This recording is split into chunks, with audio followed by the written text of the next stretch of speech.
তুর্কিশের এক জনপ্রিয় কাবাব হচ্ছে এই তাওয়া কাবাব। আর এই তাওয়া কাবাবটা যে এত মজার হয় আর বানানো যে এত সহজ, আর সময়ও কিন্তু অনেক কম লাগে এই তাওয়া কাবাবটা বানাতে।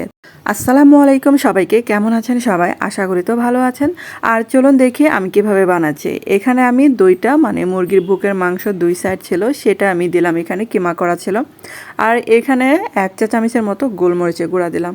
তারপরে 1/2 চা চামচ করে আদা রসুন বাটা দিলাম। আর দিলাম 1 চা চামচ পেঁয়াজ বাটা।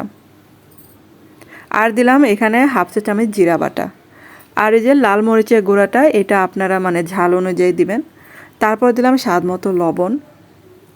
আর এখন এই যে কিছুটা সয়া সস দিচ্ছি। আর এখন দিলাম টমেটো সস। আর এখন দিচ্ছি কিছুটা গরম মশলা গুঁড়া। তারপর দিলাম স্বাদ মতো লবণ। লবণটা বুঝে দেবেন, যেহেতু সয়া সসে লবণ আছে, টমেটো সসও লবণ আছে। এখন এই যে সমস্ত উপকরণগুলো হাত দিয়ে সুন্দর করে মাখিয়ে নিলেই হবে।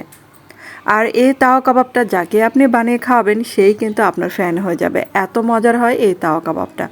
আর বানানো যে কি সহজ, যে কেউ বানাতে পারবেন এই রেসিপিটা। আর আপনাদের কাছে ছোট্ট একটা রিকোয়েস্ট, যারা আমার চ্যানেলে আজ নতুন ভিডিও দেখছেন কিন্তু এখন আমার চ্যানেলটাকে সাবস্ক্রাইব করেননি, তাদের কাছে প্লিজ অনুরোধ রইল চ্যানেলটাকে সাবস্ক্রাইব করে আমার পাশে থাকবেন।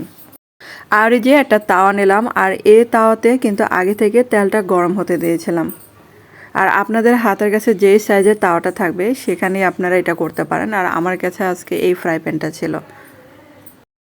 আর এই যে হাত দিয়ে আমরা যেরকম যে চাপড়ি পিঠা বানিয়ে খাই, হাত দিয়ে এরকম করে ছড়িয়ে দিই, সেরকম করে হাত দিয়ে একটু ছড়িয়ে দেবেন, তাহলেই হয়ে যাবে এই কাবাবটা বানানো। আর কিন্তু আর কোনো কষ্ট নেই এই কাবাবটা বানানোর জন্য। আর এখন এই যে ঢাকনা দিয়ে এক সাইড আমি একটু সিদ্ধ করে নেব, যাতে এক সাইডটা সুন্দরভাবে রান্না হয়ে যায়।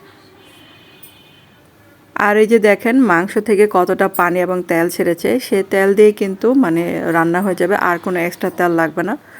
আর আমার এখানে উল্টানোর সুবিধার্থে আমি একটু মাঝখান দিয়ে ভাজা কাঠি দিয়ে কেটে নিয়েছি। আপনারা চাইলেও কিন্তু এরকম করে কেটে নিতে পারেন, যাতে সুন্দরভাবে উল্টানো যায়। ও আমি কিন্তু প্রথমে ভুলে গিয়েছিলাম, এখানে কিন্তু 1 চা চামচ কর্নফ্লাওয়ার দিয়েছিলাম। আর আপনারা কিন্তু অবশ্যই 1 চা চামচ কর্নফ্লাওয়ার দিতে পারেন। তো দেখেন এটা আস্তে আস্তে কি সুন্দর কালার চলে আসছে।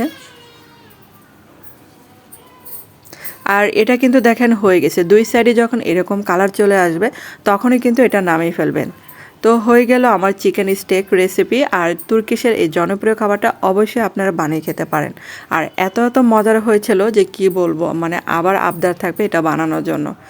আর এখন দেখেন একটা ভেঙে দেখাচ্ছে আপনাদেরকে। দেখেন ভিতরে কত সফট হয়েছিল। আর এটা বানাতেও কিন্তু বেশি সময় লাগে না, অল্প সময় কিন্তু বানানো যায়। চুলার আঁচটা মিডিয়াম আঁচে রেখে রান্না করে নেবেন। তো ধন্যবাদ সবাইকে ভিডিওটা দেখার জন্য।